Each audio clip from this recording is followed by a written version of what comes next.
మనిషి జీవించడానికి కూడు, గుడ్డ, వసతి ఈ మూడైతే జీవనాధారం.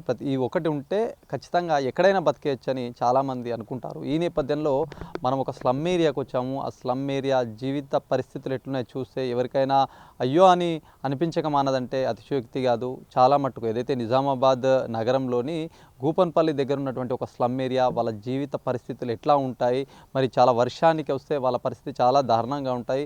అవి ఎట్లా ఉంటాయి, వాళ్ళకు ప్రస్తుతం ఎలక్షన్స్ దగ్గరకు వచ్చాయి. ఎలక్షన్స్ రేపో మాపో అంటే 11వ తారీఖు ఎలక్షన్స్ జరుగుతున్నాయి. ఈ నేపథ్యంలో పార్టీలు అతీతంగా అందరూ వస్తున్నారు. మిమ్మల్ని బాగు చేస్తాం, మాకు ఓట్లు వేయండి అని చెప్తున్నటువంటి అంశం. మరి ఎన్నో ఓట్లను చూశారు, ఎన్నో కుటుంబాలు ఇక్కడ ఉన్నాయి. మరి వాళ్ళు ఏం చెప్తారు, రాజకీయ నాయకులు వాళ్ళకి ఏం చెప్తున్నారు, వాళ్ళు ఏం చెప్తారు, వాళ్ళ పరిస్థితులు ఏంటి అనే దానిపైన అభినవ్ భారత్ అందిస్తుంది ఒక ప్రత్యేక కథనం. ఒకసారి చూద్దాం.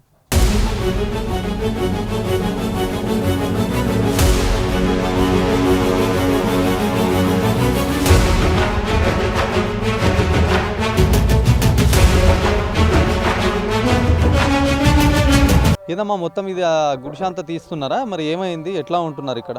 ఇరిగిపోయిన గుడిచాలని ఉంటున్నాము.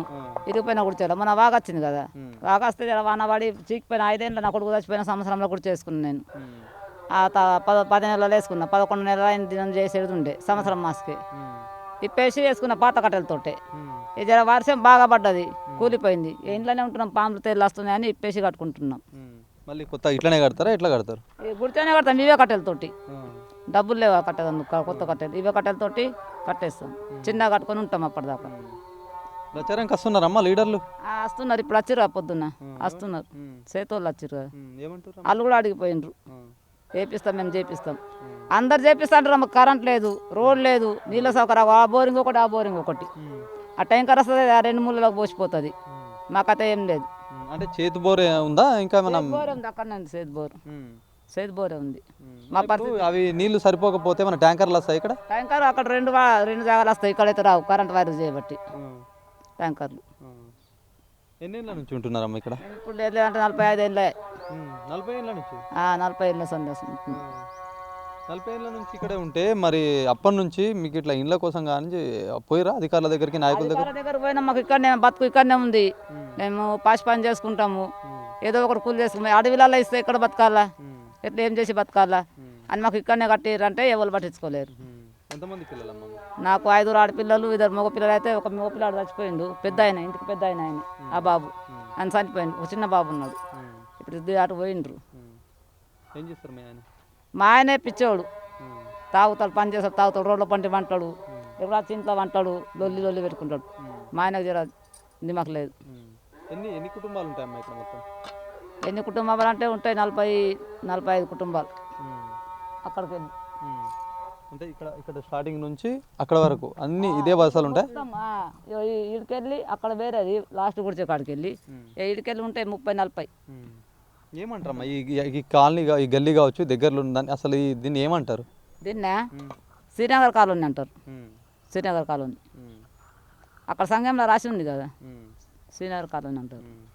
మస్తు ఎలక్షన్లు చూసినావు, మస్తు మందికి ఓట్లు వేసినావు, ఎమ్మెల్యే కావచ్చు, ఎంపీ ఎలక్షన్స్ వేసినావు, మొత్తం పంచాయతీ ఎలక్షన్లు వేసారు, కార్పొరేషన్ ఎలక్షన్లు. మరి ఇవన్నీ ఎలక్షన్లు చూసుకుంటూ వస్తున్నారు. మరి వాళ్ళ లీడర్లు వచ్చినప్పుడు మరి వేస్తామంటే వాళ్ళు ఏదో చేస్తామంటున్నారు కానీ చేయకపోయారు అని చెప్పి అంటున్నారు. మీరు ఇదంతా కలిపి మీరు ఎక్కడన్నా పోయి కలెక్టర్ దగ్గర కావచ్చు, మినిస్టర్ దగ్గర కావచ్చు, ఇట్లా ఎప్పుడైనా పోయిరా ఇన్నేళ్ళల్లో?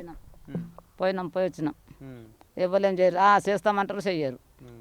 ఇట్లా ఓట్లు వస్తేనే వేస్తారు, తిరగదు. మాకు ఓటు వేయని మేము చేస్తాం, గెలిచినాక ఓట్లు మా సీట్లు అల్లాయి, మళ్ళీ పట్టించుకోరు ఎవరు. అందుకే మాకు మనసు ఇరిపోయింది ఇక బాగా. పేద బతుకులు మాయి, పైకి లేస్తారని మేము ఆశతో ఓట్లు వేస్తాం, గెలిపిస్తాం. గెలుస్తారా లేదా అలా చూసుకుంటారు, ఇక ఎవరు పట్టించుకోరు.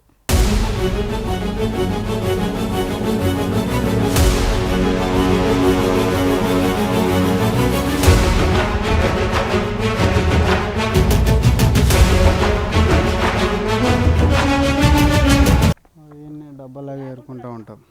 కిరాయి నుంచి ఉంటున్నాం? బాగా సంవత్సరాల నుంచి ఉంటున్నాం, ఎన్నో ఉంటాం. ఎన్నే బాగా రోజుల నుంచి బాగా ఎన్నో ఉంటాం. మా గుడిసెలు వానలు వచ్చి పడిపోయినాయి, అన్నీ పడిపోయినాయి.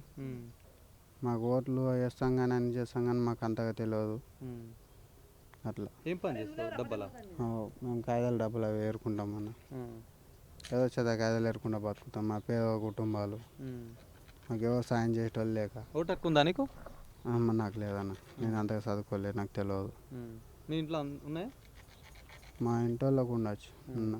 అంటే అందరు ఎట్లా ఒక్కొని ఉంటావా లేకపోతే కలిసి ఉంటారు? మీ ఫ్యామిలీ ఉంటారా? నేనంతా మొన్న మా భార్య చనిపోయింది, మాకు అంత ఐడియా లేదు. మేము వేరే ఊళ్ళో ఉండే మొన్న ఇంటికి వచ్చినాం, మా ఇంటికి. ఏముంది సార్, అందరూ వస్తారు, ఓట్ల ముందు వస్తారు, మాకు ఓట్లు వేయండి, అది చేస్తాం ఇది చేస్తాం అంటారు. కానీ ఇంతవరకు చేసిన వాళ్ళు ఎవ్వరూ లేరు. 20 సంవత్సరాల నుంచి ఉంటున్నాం. వరదలు వస్తున్నాయి, ఇవన్నీ కొట్టకపోతున్నాయి, మళ్ళీ వస్తున్నాం, వేసుకుంటున్నాం, ఏదో అక్కడ తీసుకుపోయి పెడుతున్నారు, ఏదో తాత్కాలికంగా భోజనాలు గీజనాలు పెడుతున్నారు, పంపిస్తున్నారు. అంతేగాని మాకు శాశ్వత పరిష్కారం చేసిన వాళ్ళు ఎవరూ లేరు.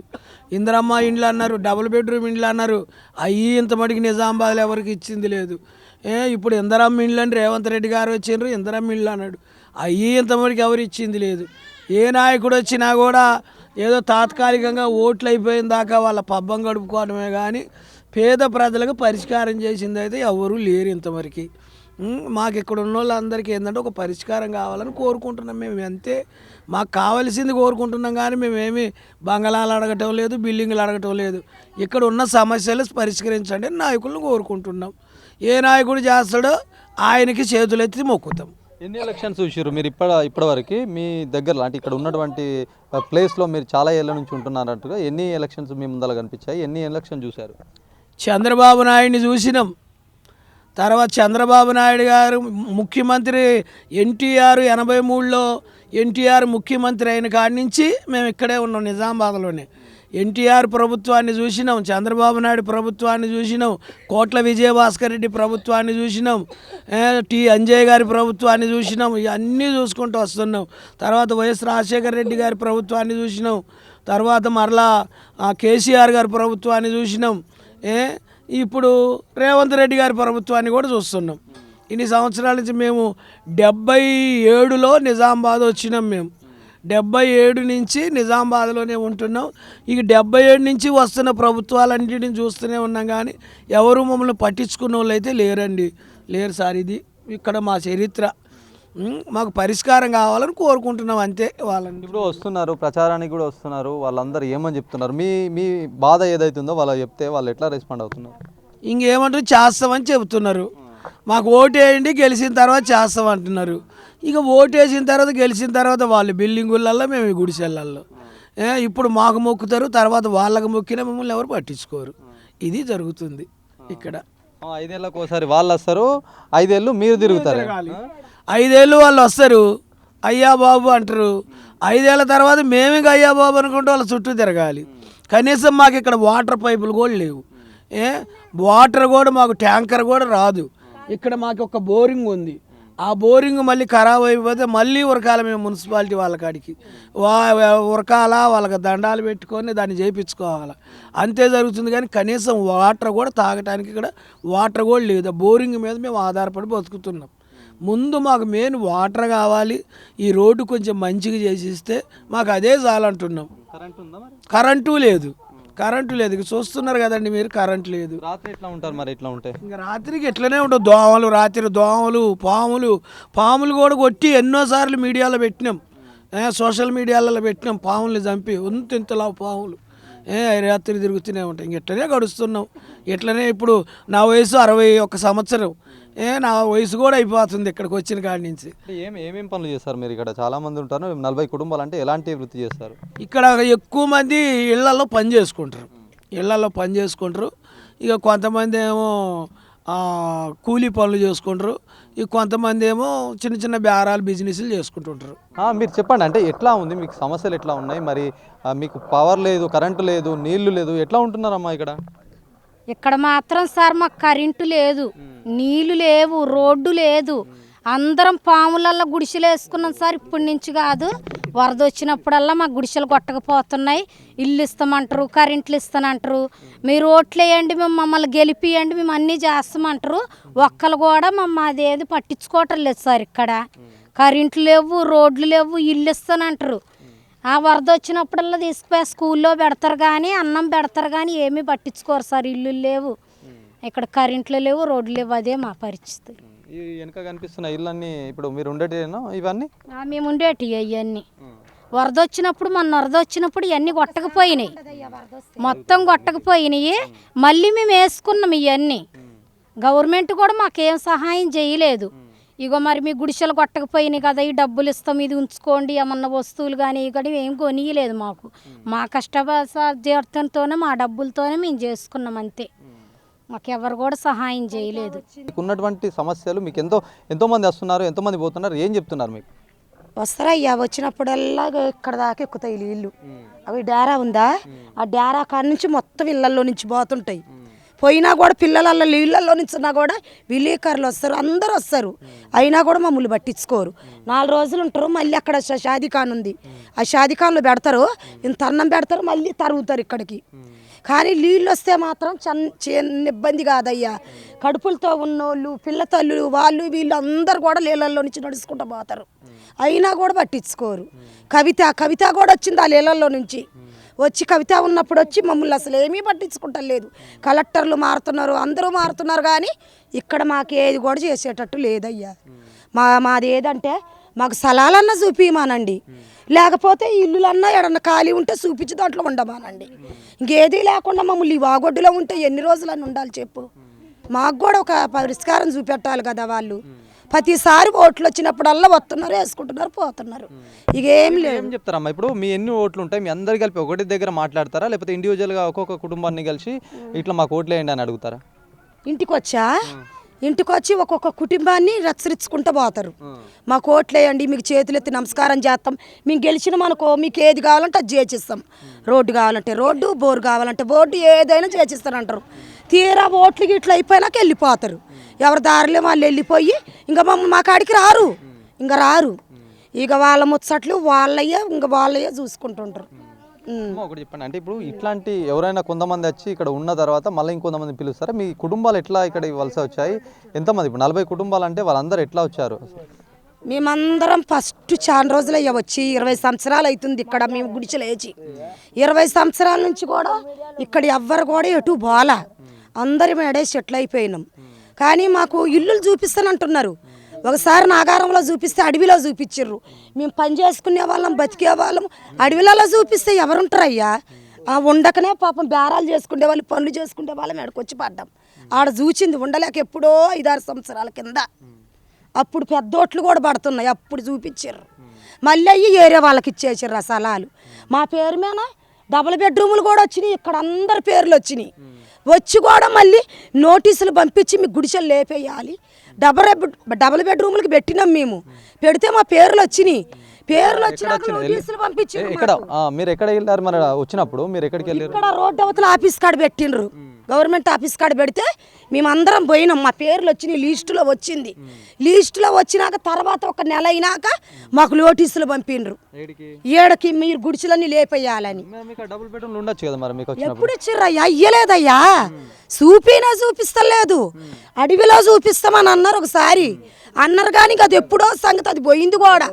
ఓట్లు కూడా అయిపోయినాయి, అన్నీ అయిపోయినాయి కూడా. 5 సంవత్సరాలు అవుతుంది అది పోయి కూడా. ఇంకా పెద్ద ఓట్లు కూడా దగ్గర పడుతున్నాయి మళ్ళీ. అప్పటి నుంచి ఇప్పుడు దాకా కూడా మాకేం లేదయ్యా. ఉంటే మేము వాగొడ్డున ఆ నీళ్ళల్లో చిన్న పిల్లలు పెట్టుకొని ఉండాల్సిన అవసరమైంది బాబు. వాళ్ళు ఇస్తే మేము వెళ్ళిపోతాం కదా. నోటీసులు కూడా పంపించిర్రు మాకు. అన్నీ TV9 గీవీ9 అందరూ వచ్చిండ్రు, అందరు తీస్తూనే ఉంటారు, పోతూనే ఉంటారు, ఏం ప్రయోజనం లేదు. గింతే.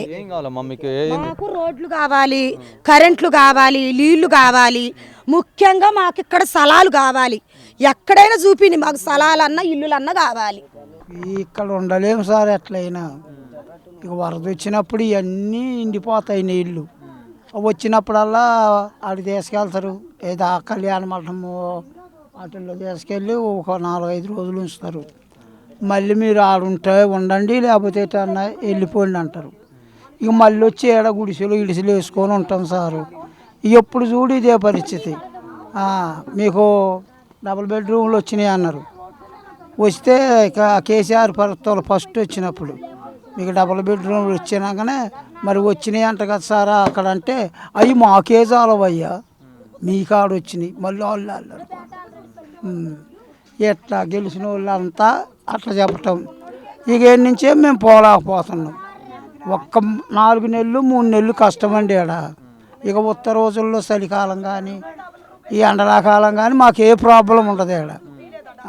వానల కాలం వస్తే ఇక అందరూ వాళ్ళన్న తీసుకుపోయి ఉంచుతారు, మీకు అన్నీ సౌఖ్యం చూస్తాం అంటారు. మీరు ఇప్పుడు ఏం పని చేస్తారన్న? ఇంత ఇప్పుడు బాతులు కనిపిస్తున్నాయి వెనక, ఇవన్నీ టెంట్లు కనిపిస్తున్నాయి. మేము కొంతమంది సోఫాలు రిపేర్ చేస్తారు. సోఫాలు ఉండవు ఇళ్ళల్లో, అవి పాతవి కొత్తగా చేస్తారు. క్లాతులు వేసి కొంతమంది ఏబిసిడీలు అమ్ముతారు, షార్ట్స్. కొంతమంది గ్యాస్ పొయ్యిలు అవి చేస్తారు. కొంతమంది ఆడవాళ్ళు కొంత పిల్లలు అదే పాసి పని ఇళ్ళల్లో కుండలు అవి దోముతారు.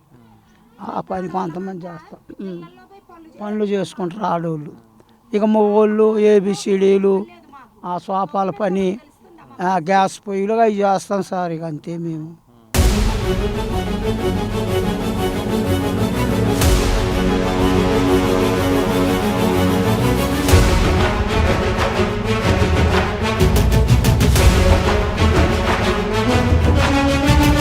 ఇప్పుడు ఇక్కడ పిల్లల్ని ఏడే చదివిస్తారమ్మా? చాలా మంది పిల్లలు కనిపిస్తున్నారు. గోపన్పల్లి స్కూల్లో, గవర్నమెంట్ స్కూల్ ఉందా గోపన్పల్లి స్కూల్, అలా చదివిస్తాం చాలా మందికి. ఇక్కడ అంటే చిన్న చిన్న పిల్లల నుంచి 10వ తరగతి దాకా అందరు అక్కడ వెళ్తారా? అక్కడ ఇక్కడ 8, 9, 10 తరగతి ఇక్కడ పెద్ద స్కూల్కు పెద్ద స్కూల్ పోతారు. మా పిల్లలు చదువు అయిపోయినాయి, పెళ్ళిళ్ళు అయిపోయినాయి. ఆడపిల్లలకు పెళ్ళిళ్ళు చేసిన, ఇల్లు కట్టుకోలేదు. కానీ ఒక బాబు ఉన్నాడు, ఆయనకి 16 సంవత్సరాలు. రాత్రిపూట ఎట్లుంటుందమ్మా ఇక్కడ పరిస్థితి? బాగానే ఉంటుంది, ఏం భయం లేదు, ఎవరు రారు చేయరు. కరెంట్ అదే లాక్కున్నది. మేము మాకు మెయిన్ ఇప్పుడు టంబాలు కావాలా, రోడ్ లేకున్నా పర్వాలేదు, కరెంట్ టంబాలు కావాలా, మాకు మీటర్లు కావాలా, నల్లలుగా నీళ్ళు కావాలా. వేపిస్తా అంటుండ్రు వచ్చిన వాళ్ళు, ఏ పార్టీ వాళ్ళు వచ్చిన వాళ్ళు వేపిస్తాం, మాకు ఓటు వేయండి, గెలిపిస్తామా అయిపోయి అలాంటి మేము ఇటు. మళ్ళీ ఎవరు పట్టించుకోరు మమ్మల్ని. మరి వీళ్ళు ఈ పరిస్థితులు ఉన్నారు, ఇట్లా గోడ కడదాము, ఎక్కడ జాగలేదు, ఇక్కడ ఉంటుండ్రు వాళ్ళు, బతుకుతున్నారు అని పట్టించుకోరు వాళ్ళు. ఓట్లు వేసుకునే బాధ వాళ్ళకు. మేము అలా రూపాయి తిన్నది కాదు, రూపాయి ఇచ్చిన వాళ్ళు కాదు మాకు. అంటే ఏమన్నా డబ్బులు ఏమన్నా ఇస్తా అంటారా? ఏం డబ్బులు ఇయ్యరు ఎవరికి, ఓట్లకే డబ్బులు ఇయ్యరు, ఏమి ఇయ్యరు. ఇట్లా మీరు వచ్చారు మీరు అనుకుంటున్నారు, ఎవరు డబ్బులు ఇయ్యరు ఎవరికి. డబ్బులు ఇస్తే మేము ఇట్లా ఎందుకుంటాం, బంగ్లాలు కట్టుకుని ఉంటాం. అట్లా డబ్బులు ఇస్తే కాదు, మీకు పని చేసి పెట్టాలా, మీ జీవితాలు మార్చాలంటారు. పని చేసి పెట్టాలా మాకు, కరెంట్ స్తంభాలు, మాకు మీటర్లు, నల్లలు, రోడ్డు, అంతే సహకారం మాకు. ఆ పిల్లలైతే దైవ చదువుకుంటారు ఆడ గవర్నమెంట్ స్కూళ్ళల్లో చదువుకుంటారు. అంగన్వాడీ పిల్లలకు పోతారు, అంగన్వాడీ స్కూల్లో 3 గంటలకు తెచ్చుకుంటాం పోయి. మళ్ళీ పెద్ద స్కూల్లో పోతారు, 4 గంటలకు 4:30కు వస్తారు తెచ్చుకుంటాం. అదేం ప్రాబ్లం లేదు. కానీ మాకు ఒకటే ప్రాబ్లం, స్తంభాలు లేవు, మీటర్లు లేవు, రోడ్ లేదు, నీళ్ళు సౌలత్ లేదు. ఎండాకాలం వస్తే బోరింగ్లో నీళ్ళు ఉంటాయా? ఉండయి. ఎక్కడికి తెచ్చుకోవాలా? ఎక్కడెక్కడికెళ్ళో తెచ్చుకుంటాం. ఆ ట్యాంకర్ దగ్గర పట్టుకుంటాం, నీళ్ళ ట్యాంకర్ వస్తే అంతే. మాకు నీళ్ళ సౌలతు, కరెంట్ స్తంభాలు, కరెంటు మీటర్లు ఇస్తే చాలు మాకు. ఏ ఇవ్వాలన్నా గెలవని.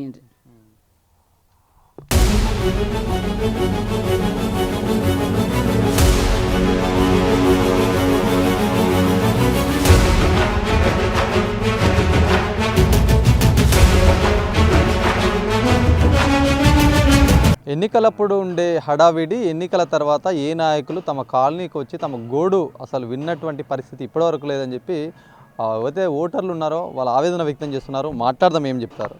ఏందమ్మా, ఇప్పుడు చాలామంది వస్తున్నారు ప్రచారానికి, ఎలక్షన్స్ ఉన్నాయని చెప్పి వస్తున్నారు. మీరు ఇక్కడ ఎన్నేళ్ళ నుంచి ఉంటున్నారు? మీకు ఏమైనా ప్రాబ్లమ్స్ ఉంటున్నాయా? వాళ్ళు ఏం తీరుస్తా అంటున్నారు? అసలు మేము ఉండబట్టి ఇక్కడ దగ్గర 10-15 సంవత్సరాలు అవుతుంది సార్. మా 2 కొడుకులు ఇక్కడ ఉన్నప్పుడే చనిపోయారు. అంటే ఇట్లా రోడ్డుకు ఉన్నప్పుడు చనిపోయారు, దీపం పడి 2 కొడుకులు చనిపోయారు. కానీ అప్పుడు ప్రభుత్వం కూడా మాకు ఏం సహాయకరం చేయలేదు. మాకు ఇంతవరకు మళ్ళీ మా ఆయన కూడా చనిపోయిండు. వీళ్ళు ముగ్గురు పుట్టినాకలా వాళ్ళు మా ఆయన చనిపోయిండు. మా ఆయన చనిపోయినాకలా ఇక్కడ వచ్చి ఈ జాగా కూడా మాది కాదు సార్, వేరేల జాగాలో వేసుకొని ఉంటున్నాం.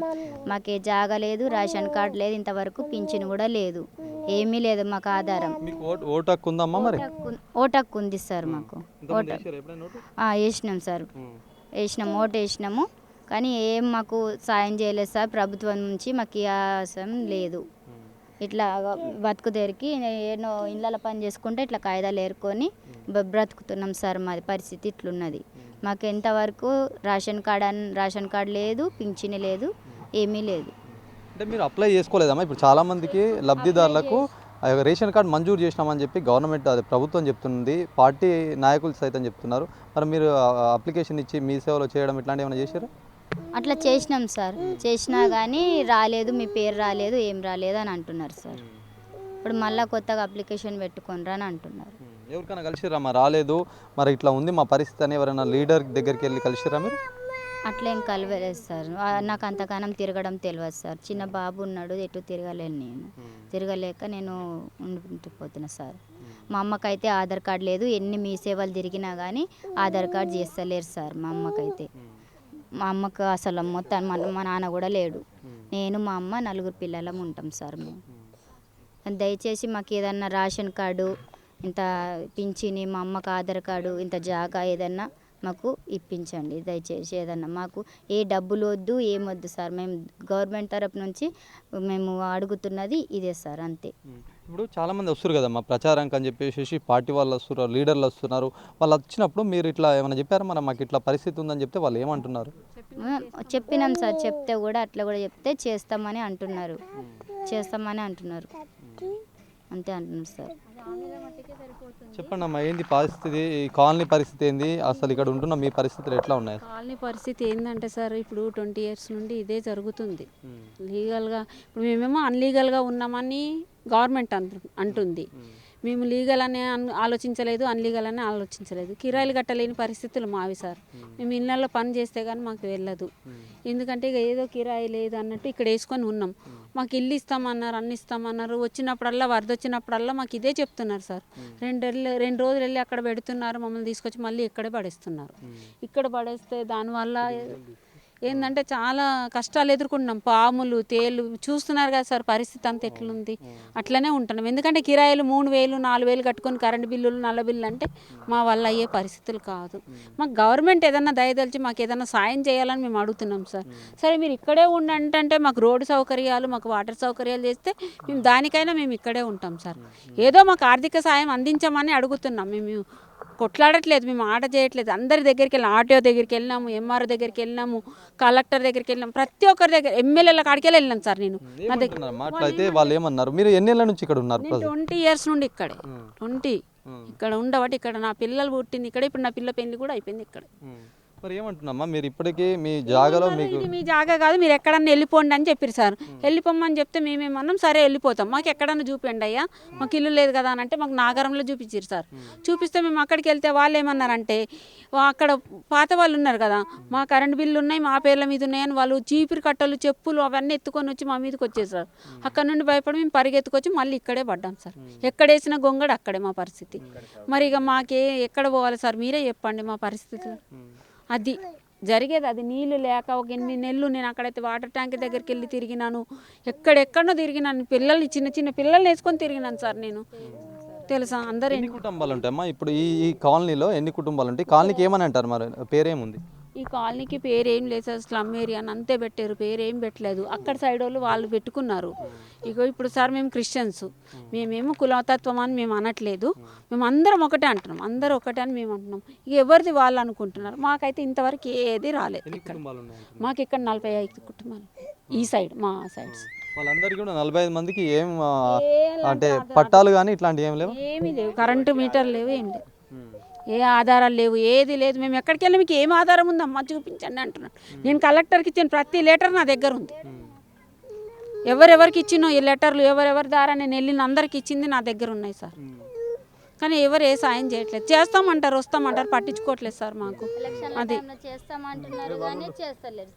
మేము కూడా చాలా సందర్భాల్లో ఇక్కడికి వచ్చిన వర్షం వస్తే మొత్తం మునిగిపోతాయి, మిమ్మల్ని తీసుకుపోయి ఏదో ఒక సెంటర్లో పునరావాస కేంద్రాలకు తరలిస్తారు.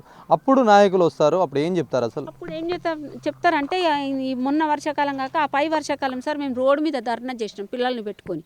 ఎందుకంటే ఇక్కడి వరకు వచ్చేసినాయి వాటర్, ఇక్కడి వరకు వచ్చేస్తే మొత్తం పోయినాయి, మా సర్వస్వం పోయినాయి, ఏమీ లేవు. ఏమీ లేకపోతే మేము రోడ్ ఎక్కినాము, ఒకటే చీర మీద 3-4 రోజులు ఇంట్లో వండుకున్నాము. ఆమె కూడా మమ్మల్ని గెంటేపించింది, నీళ్ళు పోపించి.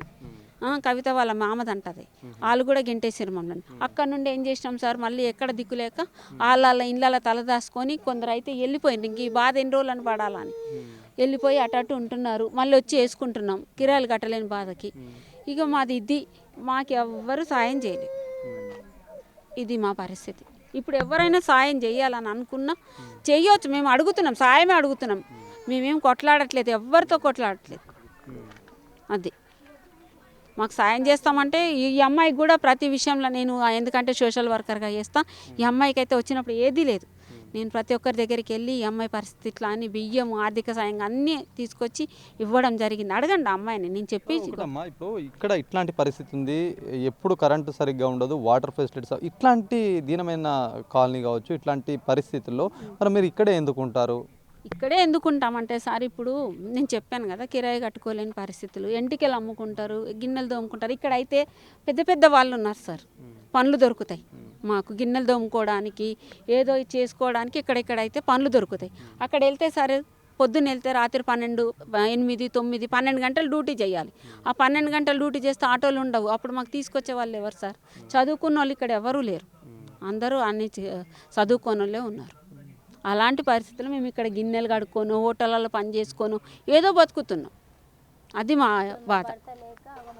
రైట్, చూడొచ్చు ఇదంతా స్లమ్ ఏరియా అంటారు. ఇది మొత్తం గంగాస్థాన్ లోపల గూపన్పల్లి ఏదైతే గూపన్పల్లి లోపల చైతన్య స్కూల్ ఉంటుంది, చైతన్య స్కూల్ పక్కనటువంటి ఇదంతా కాలనీ. ముఖ్యంగా ఇక్కడ చాలా ఏళ్ళుగా ఎవరైతే వీళ్ళు పొట్ట చేతన పట్టుకొని వచ్చినటువంటి సందర్భం, వీళ్ళు చాలా సందర్భాల్లో ఏదో ఒక కూలి పని చేసుకుంటూ కావచ్చు, లేదా వెంట్రుకలు లాంటివి అమ్మి కావచ్చు, లేకపోతే చిన్న చిన్న ఏదైనా వేరే వాళ్ళ ఇళ్లలో పని చేసుకుంటూ తమ జీవితం అంతా కూడా ఇట్లాంటి పరిస్థితిలో గడుపుతారు. ఈ నేపథ్యంలో ప్రభుత్వం చాలా సందర్భాల్లో వచ్చి మేము ఎలక్షన్స్ ముందరైతే చాలా పార్టీ వాళ్ళు కావచ్చు, నాయకులు కావచ్చు, ప్రతి ఒక్కరు వచ్చి ఇట్లాంటి పరిస్థితి ఉంది, మీకు ఖచ్చితంగా ఏదో ఒక సహాయం చేస్తామని చెప్పినటువంటి సందర్భం అంట. ఇప్పటివరకు ఎవరు రాలేదు, చాలా ఇబ్బందులు ఎదుర్కొంటున్నాము. మరి ఎలక్షన్స్ వస్తాయి, మా కళ్ళ ముందల ఎన్నో ఎలక్షన్స్ వస్తున్నాయి పోతున్నాయి, కానీ మా పరిస్థితి, మా తలరాత మాత్రం మారట్లేదని చెప్పేసి చాలా ఆవేదన వ్యక్తం చేస్తున్నటువంటి సిచ్యువేషన్ చూడొచ్చు.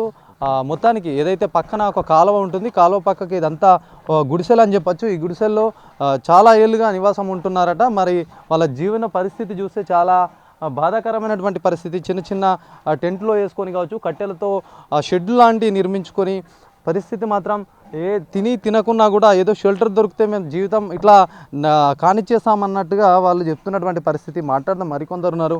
ఏంది పరిస్థితి, మరి నాయకులు వస్తున్నారా? మరి ఇన్ని రోజులు ఇక్కడ ఉంటున్నారు, మీకు ఏ నాయకులు కావచ్చు వాళ్ళందరూ ఎలాంటి మాటలు చెప్పారు? ప్రస్తుతం ఎట్లా ఏం చెప్తున్నారు? మళ్ళీ ఎలక్షన్స్ వచ్చాయి, మీకు అది చేస్తాం ఇది చేస్తామని ప్రతి ఒక్కరు వస్తున్నారు చేస్తున్నారు, కానీ ఎవ్వరు ఏది చేసింది లేదు. మొన్న ఓన్లీ ఈ లైట్స్ పెట్టిర్రు, అయిపోయింది అంతే. లైటింగ్స్ ఏముంది, ఒక 10 మంది కలుసుకొని మేము ఇది చేసుకుంటే అదే డబ్బులతోని మేమే పెట్టించుకోవచ్చు. కానీ ఎవ్వరు మాకు సహకరించింది లేదు. మాకు ఇప్పటి వరకు ఒక బోరు లేదు, ఒక నల్ల లేదు, ఒక ఇంటికి ఒక మీటర్ కూడా లేదు, ఇంత కరెంట్ లేదు, ఏం లేదు. ఓన్లీ వైరింగ్కి తగిలించుకోవాలా, వాడుకోవాలి. ఏం పని చేస్తాను? నేను పెయింటర్ని, మహేష్ నా పేరు. ఓకే, ఎన్ని ఏళ్ళుగా ఇక్కడ ఉంటున్నావు? ఇప్పుడు దగ్గర 16 years నుంచి ఇక్కడ ఉంటున్నాను. ఎంతమంది ఉంటారు? నేను ఒక్కడిని ఇక్కడ. మా అమ్మ నాన్న చనిపోయినారు, ఇక నేను ఇక్కడ మా వాళ్ళ దగ్గరికి వచ్చి ఇక్కడ బ్రతుకుతున్నా. ఇప్పుడు అందరు మనల్ని అనుకున్నట్టు ఇప్పుడు ఈమె నాకు ఒక బిడ్డలాగా. ఏంది అంటే మీరు ప్రభుత్వానికి నాయకులకు ఏమని కోరుకుంటారు, ఏం విజ్ఞప్తి చేస్తారు? ఇప్పుడు మాకు ఏంటంటే మాకు ఇండ్లు లేవు, మాకు ఎటువంటి సౌకర్యం లేదు. ఫస్ట్ ఆఫ్ ఆల్ ఏంటంటే ఇంతకుముందు కూడా వచ్చినప్పుడు డబుల్ బెడ్రూమ్లు ఇస్తాం, అది ఇస్తాం, ఇది ఇస్తామని చెప్పేసి అన్నారు. మాకు ఏది చేయలేరు. మాకు ఇప్పుడైనా సరే ఏదన్నా ఒక సహకరిస్తే ప్రతి ఒక్క ఏ నాయకుడైనా సరే మేము ఎవరికి ఓటేయాలా ఏంది అనేది, ఎవరు మాకు మంచి చేస్తే వాళ్ళకు ఓటేసే బాధ్యత మాది. ఎవరు ఇప్పుడు ఫస్ట్ మాకు ఏదన్నా ఒకటి సహకరిస్తేనే కదా ఇప్పుడు మాకు కూడా వాళ్ళ మీద, ఇప్పుడు వాళ్ళు ఏదన్నా ఒకటి ఫస్ట్ ఇది ఒకటి చేసి ఇగో చేసినాం అన్నట్టు ఒక మంచి ఇంపార్టెంట్ విషయం అనేది ఏదన్నా ఒకటి మంచి సౌకర్యం ఒకటి, ఒక వాటర్ ఫస్ట్ ఎందుకు కాదు, బోర్ ఒకవేళ ఇక్కడ నుంచి అక్కడికి 40 ఇండ్లు ఉన్నాయండి, ఒక 2 బోర్లు వేసినా కూడా ప్రతి ఒక్కరు ఇదవుతుంది. ఫస్ట్ నీళ్ళు తాగుతారు మరి మీరు? మేమా ఈ బోరింగ్ నీళ్ళు ఈ వాటర్ తాగుతాం మేము. ఇంత రెడ్ ఇవే తాగుతారా ఇవి? తాగిటి ఇవే, స్నానానికి ఇవే, అన్నిటికీ ఇవే వాటర్. రైట్. సో చూడొచ్చు చాలా ఎవరైనా దాదాపుగా ప్రతి ఒక్క మనిషికి కూడు గుడ్డ వసతి ఈ మూడు ఉంటే ఎట్లయినా బతికేయచ్చు అనేది చాలా సందర్భాల్లో చాలామంది చెప్తారు. మరి ఇట్లాంటి పరిస్థితుల్లో వీళ్ళ జీవిత పరిస్థితి చూస్తే చాలా ఆందోళన కలిగిస్తున్నటువంటి అంశం. నాయకులు కావచ్చు, ప్రభుత్వం కావచ్చు, ఇక్కడ దృష్టి పెట్టాల్సినటువంటి అవసరం ఎంతైనా ఉంది. చాలా దీనమైనటువంటి స్థితిలో వీళ్ళు ఉంటారు. దాదాపుగా ఒక 20 సంవత్సరాల నుంచి ఇక్కడ ఒక 40 కుటుంబాల వరకు జీవనం సాగిస్తున్నాము. చాలా ఎన్నికలు వచ్చాయి, మా కళ్ళ ముందర ఎంతోమందికి ఎన్నోసార్లు ఓట్లు వేసినప్పటికీ ప్రతి ఒక్కరు వచ్చి మిమ్మల్ని ఆదుకుంటాము, ఏదైనా ఒక దారి చూపిస్తామని చెప్పి ప్రస్తుతం ఇప్పటి వరకు కూడా ఎలాంటి జీవనాధారం లేక మేము మా పరిస్థితి చాలా దారుణంగా ఉందని చెప్పి చెప్తున్నారు. కళ్ళకు కట్టినట్టుగా చూపించింది అభినవ్ భారత్. చాలా వరదలు కావచ్చు, ఎట్లాంటి వర్షాకాలంలో మొత్తం వీటిలో నీళ్ళు వచ్చేసేసి మొత్తం కొట్టుకపోతాయి. వీళ్ళని పునరావాస కేంద్రాలకు తరలిస్తారు, అక్కడ 2-3 రోజులు ఉంచుతారు, మళ్ళీ యథారాజా తదాప్రభ అన్నట్టుగా అట్లాంటి సిచ్యువేషన్ అయితే నెలకొంది. ఏదేమైనప్పటికీ ప్రభుత్వం దృష్టి పెట్టాలి, ఉన్నత అధికారులు ఇటువైపు చొరవ చూపించాలి, నాయకులు సైతం తమను ఆదుకోవాలని చెప్పి వాళ్ళు కోరుతున్నటువంటి సిచ్యువేషన్. కెమెరా పర్సన్ సందీప్తో శ్రీనివాస్, అభినవ్ భారత్, నిజామాబాద్ నుంచి.